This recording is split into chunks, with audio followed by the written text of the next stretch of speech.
રાજ્ય માર્ગ પરિવહન બસ સેવાને વધુ બહેતર બનાવવા માટે ગુજરાત સરકાર રાજ્યમાં બસ સ્થળોએ નવા એસટી બસ સ્ટેશનો બનાવશે.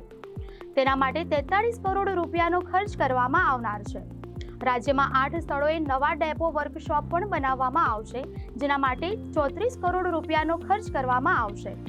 ગુજરાત એસટી નિગમના જણાવ્યા અનુસાર છેલ્લા 1.5 વર્ષમાં ડિસેમ્બર 2022 થી મે 2024 સુધીમાં એસટી નિગમના કાફલામાં 2986 નવી બસો ઉમેરવામાં આવી છે. 18 નવા બસ ડેપોનું લોકાર્પણ કરવામાં આવ્યું છે. 20 નવા બસ સ્ટેશન અને ડેપો બનાવવાનું પણ ભૂમિપૂજન કરવામાં આવ્યું છે. લોકોને સારી બસ સેવા પૂરી પાડવા માટે રાજ્ય સરકાર પબ્લિક પ્રાઇવેટ પાર્ટનરશિપ મોડેલ પર પણ આભાર માની રહ્યું છે. આ અંતર્ગત ભુજ અને ભરૂચ બસ સ્ટેશન બનાવવામાં આવ્યા છે, જેનું ઉદ્ઘાટન પણ કરવામાં આવ્યું છે.